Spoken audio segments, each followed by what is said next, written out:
सर्वप्रथम तमाम महापुरुषों को नमन करते हुए, सृष्टि रचयिता महर्षि कश्यप के चरणों में नमन करते हुए, राजाओं के राजा महाराज भूराज निषाद के चरणों में नमन करते हुए, निषाद पार्टी के संस्थापक महामन डॉक्टर संजय निषाद जी को अपना आदर्श नेता मानते हुए, मंच पर बैठे मंचासीन सभा में उपस्थित मेरे पिता तुलबुल, नौजवान साथियों और मातृशक्ति, मैं आप सभी का जोरदार ताली से स्वागत करना चाहता हूं।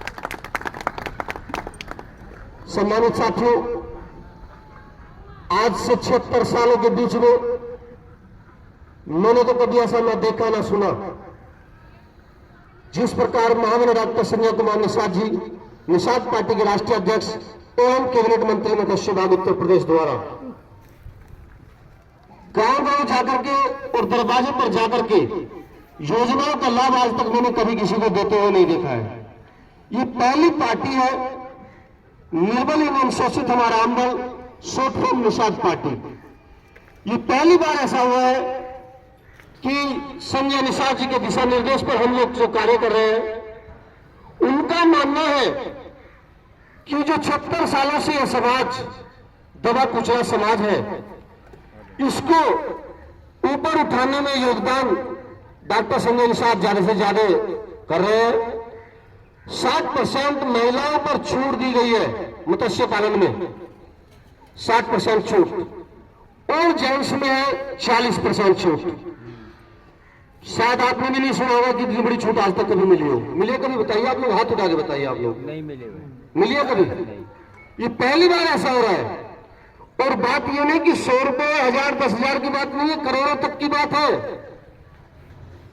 अगर आपको सब्सिडी करोड़ों तक की मिल रही है व्यवसाय चलाने के लिए, जीविका चलाने के लिए परिवार को आपके, जैसे दाने की फैक्ट्री लगा लीजिए आप, मछली बेचने की दुकान, 20-20 लाख का प्रोजेक्ट है,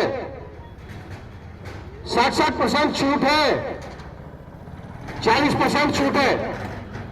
मगर जब तक मेरे समाज को पता नहीं चलेगा वो आगे कैसे बढ़ेगा, उसका फायदा कैसे उठाएगा। अब अकेले तो हम भी कुछ नहीं कर सकते बड़े भाई, हम भी चाहते हैं आप लोगों के सहयोग से मिलके इस कार्य को आगे बढ़ाना चाहते हैं और समाज को उसका हक अधिकार उसके दरवाजे पर देने का काम करना चाहते हैं हम लोग। दूसरी बात, हमारा मानना यह है कि अगर आप लोग सहयोग हमें भी करोगे, हम आपको करेंगे, तो निश्चित हम हमारे जो बच्चे हैं जो पिछड़ रहे हैं उन्हें आगे बढ़ाने में, जीविका चलाने में, व्यवसाय बढ़ाने में, तो हम लोगों को अगर संगठन रहेगा तो मजबूती से हम आगे बढ़ सकते हैं। मैं नहीं मानता कि समाज में अगर चंद 10% मजबूत लोग हैं, अगर 90% नीचे स्तर के लोग हैं इस समाज के, चाहे कश्यप कुमार, केवट मल्ला, मजार, सोन, सोनी, पायदाय, पालगढ़िया, मुहार, कोई भी हो, अगर वो लोग कमजोर है और 10% मजबूत है तो समझ लीजिए मैं भी कमजोर है। वो मजबूत नहीं मानता मैं उनको, क्योंकि जब मेरा भाई कमजोर है, एक भाई और मजबूत है, दूसरा भाई कमजोर है, तो भाई का मजबूत होने से लाभ क्या है। मैं चाहता हूं कुछ परसेंट हिस्सा मेरे भाई को मिलना चाहिए। अगर सरकार हिस्सा दे रही है तो अकेला मैं उसका मालिक नहीं बनना चाहता, मैं चाहता हूं सर्व समाज उसका मालिक बने। सर्व समाज में जो दबा कुचला है, चाहे भाई जाट भाई हो, चाहे भाई दलित भाई हो, चाहे भाई अन्य गुज्जर भाई हो, कोई भी समाज हो, सर्व समाज की बात कर रहे होंगे। सर्व समाज में जो दबा कुचला है, अति पिछड़ा है, उसको उसका हक उसके दरवाजे पे मिलना चाहिए। मिलना चाहिए कि नहीं मिलना चाहिए? तो हमारी धारणा यही है, हम लोगों को डॉक्टर संजय निषाद जी ने गाइडलाइंस बनाया और दिल्ली से लखनऊ बार बार हम लोग जाते हैं और हम लोगों को सिखाया कि 76 सालों से जो आपका हनन हुआ है, जो आप लोगों के साथ में आपका हक अधिकार नहीं मिला, आपको सीधा बना करके लूटा गया, राजनीति के तहत आपको बर्बाद किया गया। अब हम चाहते हैं कि आपको उस बर्बादी से बचाने की कुछ ना कुछ कोशिश कर रहे हैं हम लोग, क्योंकि हम राजनीति का शिकार बहुत हुए और हम राजनीति का शिकार होना नहीं चाहते। जब तक आप लोग जानोगे नहीं आपका हक अधिकार है क्या, आपके हक हिस्से पर दुश्मन कब्जा कर बैठा है, तो आपको आपका हक हिस्सा मिलेगा कैसे? हक हिस्सा लेने के लिए तो लड़ाई लड़नी पड़ती है, लड़नी पड़ती है कि नहीं पड़ती है? अब बताइए आप, किसान आंदोलन दिल्ली हो रहा है कि नहीं हो रहा है? किसान अपने हक के लिए लड़ाई लड़ रहा है कि नहीं लड़ रहा है? अब हमारा जो समाज है वो चाहता है कि घर बैठे बैठे अपना हक हिस्सा मिल जाए। कभी ऐसा मिल सकता है क्या? बताइए आप लोग।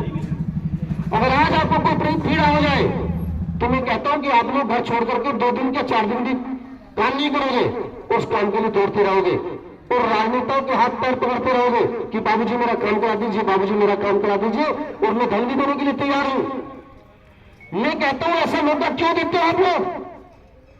अरे अपना नेता बनो, अपने समाज को मजबूत करो। जब आपका समाज का नेता होगा, आपका भाई होगा, तो आप दूसरों के पैरों में गिरने की आपको जरूरत नहीं पड़ेगी। आप सीधे अपने भाई के पास जाइए, आपको शर्मिंदा होने की जरूरत नहीं है अपने भाई के पास।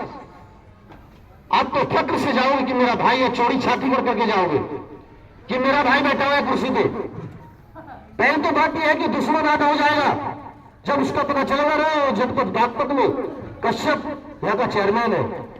अगर कोई घटना हो भी गई तो दूसरा पक्ष आधा हो जाएगा जाते जाते कि वो सोचेगा यार कि ऐसा ना हो कि यार भले ही गलती में उसकी हो पर पक्ष तो जरूर उसी का लेगा। ऐसा है कि नहीं है? हम लोग भी सोचते हैं ऐसे ही। कभी कभी ऐसी घटना हो जाती है और हम दूसरे जब दलों के पास जाते हैं तो हम लोग सोचते हैं यार समाज दूसरा है तो मेरा तो कुछ कर नहीं पाएगा। सोचते कि नहीं सोचते हम? बताइए आप लोग। मैं वो बता रहा हूं जो आप बीती जगनीति नहीं बता रहा हूं, जो मैंने स्वयं सोचा है मैं वो बता रहा हूं। अगर आप लोग मजबूत होना चाहते हो तो आप लोगों को मेहनत करनी पड़ेगी, घर से निकलना पड़ेगा और समय भी देना पड़ेगा। मैं धन्यवाद देता हूं महान डॉक्टर संजय निषाद जी को कि उन्होंने इस मछुआ समुदाय को जगाने का काम किया। मेरा समाज सो रहा है और हमारे मंत्री साहब रात दिन जाकर के इस समाज को आगे बढ़ाने का काम कर रहा है।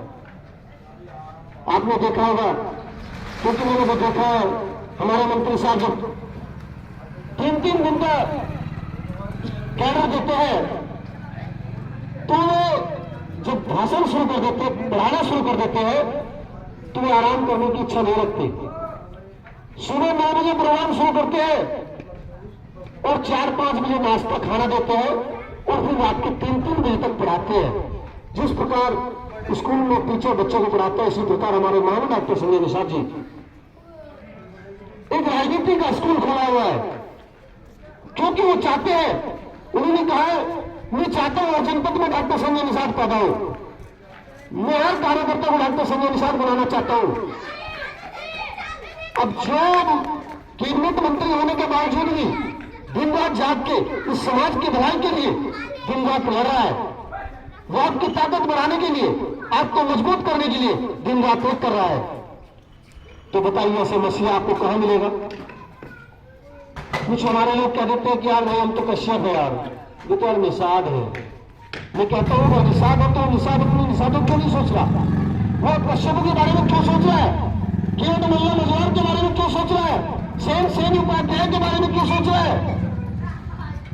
अब बताइए, हम लोग सब एक है, एक मां के बेटे हैं।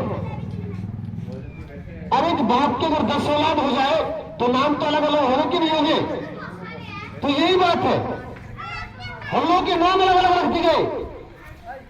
आपने सुना होगा जलियांवाला बाग का नाम तो सुना है ना आप लोगों ने सबने? वो जलियांवाला बाग ऐसे नहीं बाग बना था भैया, वो जलियांवाला बाग इस प्रकार बना था कि समाज की 3-4 हजार लोगों की जगह सभा हो रही थी। उस सभा में जनरल डायर को पता चलता है कि समाज एक ऐसी जगह अपनी मीटिंग बना रहा है। सुनिए भाई, हलवाई जी आ जाओ, आप आ जाओ, क्या बात है बहुत बोल रहे हो यार, बैठ जाइए आप लोग।